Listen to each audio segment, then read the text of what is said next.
پرانیاں کہانیاں، پرانے بابے، پرانے فرقے، پرانے بزرگ، ختم۔ ابو داؤد میں حدیث ہے ایک دفعہ پڑھ لو صبح کے وقت، لا الہ الا اللہ وحدہ لا شریک لہ لہ الملک ولہ الحمد وہو علی کل شیء قدیر، شام تک اللہ کے قلعے میں ہو، اللہ کی طرف سے شیاطین کے اگینسٹ قلعے میں ہو، شام کو پڑھ لو صبح تک قلعے میں۔ ابو داؤد ترمذی میں ہے کہ جو شخص صبح اور شام تین دفعہ آخری 3 سورتیں پڑھ لیتا ہے، ہر چیز سے اسے کفایت کر جائے گی۔ بخاری مسلم میں حدیث ہے جو رات کو سونے سے پہلے سورۃ البقرہ کی آخری 2 آیات ایک دفعہ بس پڑھ لے، جو کچھ مانگا مل جائے گا اور ہر چیز سے اسے کافی ہو جائے گی۔ مسلم شریف میں حدیث ہے کہ سبحان اللہ والحمد للہ ولا الہ الا اللہ واللہ اکبر پڑھنا، رسول اللہ فرماتے ہیں مجھے ہر اس چیز سے بڑھ کر محبوب ہے جس پہ سورج طلوع ہوتا ہے، دنیا اور دنیا کی ہر چیز سے بڑھ کر یہ پسندیدہ ترین کلمات ہیں جو ہم فرض نماز کے بعد بھی پڑھتے ہیں۔ تو یہ اللہ تعالیٰ کے کلمات ہیں، ان کے ذریعے اللہ کی طرف متوجہ ہوں، اللہ تعالیٰ دعا قبول کرتے ہیں۔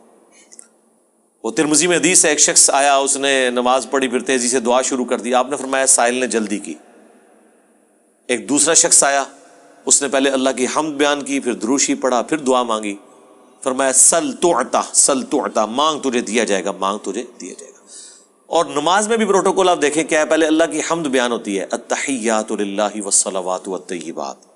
پھر درود شریف، اور اینڈ پہ جا کے دعائیں آتی ہیں۔ دعا کا پروٹوکول ہے اللہ کی تعریف اور اس کے بعد درود شریف اور پھر دعا، اس کے بغیر دعا قبول نہیں ہوتی۔ اور جس نے تیزی سے دعا کی تھی نا، ترمذی میں حدیث ہے، پھر حضور نے اسے بلایا اور سمجھایا کہ پہلے اللہ کی حمد بیان کرو، پھر مجھ پر درود شریف پڑھو، پھر اللہ کی طرف متوجہ ہو، اللہ دعا قبول کرے گا۔ کسی مزار پہ جانے کی ضرورت نہیں میرے بھائی، گھر بیٹھے اللہ کی حمد اور درود شریف کے ساتھ آپ اللہ کی طرف متوجہ ہوں۔ مسلم شریف میں حدیث ہے جو اذان کا جواب دے وہی کلمات ریپیٹ کرے، حی علی الصلاح حی علی الفلاح پہ لا حول ولا قوت الا باللہ کہے، اور اس کے بعد مجھ پر ایک دفعہ درود شریف پڑھے اور الوسیلہ والی دعا مانگ لے، قیامت کے دن میری شفاعت اس کے لیے حلال ہو جائے گی۔ اللہم اجعلنا منہم، آمین۔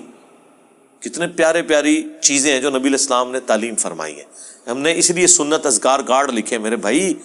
یہ میری سالوں کی محنت ہے جو میں نے ایفرٹ پٹ کر کے اس چیپٹر کو کلوز کر دیا۔ Green card, blue card, orange card, میں بالکل خبطیوں کی طرح 2008 سے لے کے سمجھ لیں 2010 تک میں نے کوئی حدیث کی کتاب کا چیپٹر نہیں چھوڑا جس میں میں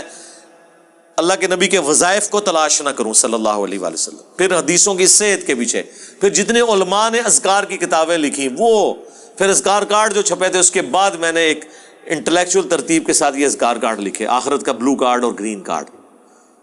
ہماری ویب سائٹ پہ رکھے ہیں، ڈاؤن لوڈ کریں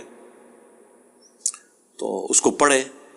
ان کے ترجمے بھی ساتھ لکھیں تاکہ آپ کو سوز و گداز فیل ہو۔ صرف عربی پڑھنے سے تو نہیں آپ کو پتہ چلے گا اگر آپ کو پتہ ہی نہ ہو کہ اس کا مطلب کیا ہے۔ حسبنا اللہ و نعم الوکیل، بخاری کی حدیث ہے، ابن عباس کہتے ہیں کہ تمہارے جد امجد ابراہیم کو جب آگ میں پھینکنے لگے تھے تو وہ پکار اٹھے تھے حسبنا اللہ و نعم الوکیل، اور تمہارے نبی پہ بھی جب مصیبت آتی تھی وہ کہتے تھے حسبنا اللہ و نعم الوکیل۔ اور اس کا ذکر تو قرآن میں ہے سورہ آل عمران کے اندر کہ جب اہل ایمان کو خبر پہنچی کہ کافر ان کے خلاف سازشیں کر رہے ہیں تو اہل ایمان پکار اٹھے حسبنا اللہ و نعم الوکیل، ہم نے اللہ ہی پر بھروسہ کیا، وہی بہتر کارساز ہے۔ اب یہ جب آپ کا کنسیپٹ ہوگا تو یہ اللہ کے صفاتی ناموں کے ساتھ آپ متوجہ ہو رہے ہیں۔ باقی تو اللہ کے کلمات تو ختم ہی نہیں ہونے، سورہ لقمان میں، سورہ بنی اسرائیل، سورۃ الکہف میں اللہ تعالیٰ کیا فرما رہا ہے کہ اگر زمین سارے کے سارے درخت جو ہیں کلمے بن جائیں اور سمندر سیاہی بن جائیں اور 7 سمندر اور بھی ساتھ مل جائیں، اللہ کے کلمات نہیں ختم ہوں گے۔ سبحان اللہ وبحمدہ عدد خلقہ ورضا نفسہ وزنۃ عرشہ ومداد کلماتہ۔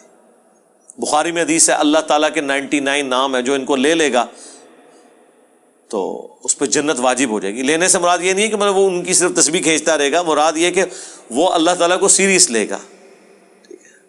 اور لوگ وہ خالی نام پڑھ رہے ہوتے ہیں، کہتے ہیں بس جنت ہوگی، نماز پڑھنے کی لوڑ ہی کوئی نہیں۔ بھائی اگر یہ سنن نسائی الکبریٰ میں حدیث ہے نا کہ جو آیت الکرسی فرض نماز کے فوراً بعد پڑھتا ہے مرتے ہی جنت میں داخل ہوگا، جنت اور اس کے درمیان صرف موت کا وقفہ ہے، تو اس کے لیے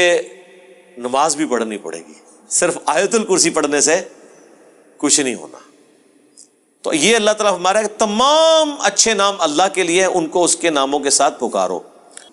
سورۃ الحشر کی آخری 3 آیات پھر احادیث میں بھی آئے ہیں، سنن ابی داؤد میں حدیث، ترمذی میں، کہ جو شخص ان کلمات کے ساتھ متوجہ ہوتا ہے، اللہم انی اسألک بانک انت اللہ لا الہ الا انت الاحد الصمد الذی لم یلد ولم یولد ولم یکن لہ کفوا احد، تو اللہ تعالیٰ اس کو واپس نہیں کرتا۔ ترمذی میں آیا لا الہ الا انت سبحانک انی کنت من الظالمین، اللہ واپس نہیں کرتا۔ بخاری مسلم میں آیا لا حول ولا قوت الا باللہ، اللہ کے جنت کے خزانوں میں سے ایک خزانہ ہے۔ تو یہ اسماء الحسنہ جو ہے اللہ تعالیٰ کے نام، اس کے صفاتی نام، وہ نہیں ہے جو آپ کو صوفیاء بتا رہے ہوتے ہیں کہ اتنے ہزار دفعہ یہ نام تسبیح کھینچ لیں، وہ نہیں، وہ ایک دفعہ ہی بہت ہے میرے بھائی، یہ ایک ہی دوائی کام کر دیتی ہے۔ زیادہ زیادہ 3 دفعہ دعائیں آئی ہوئی ہیں، 7 دفعہ آئی ہوئی ہیں،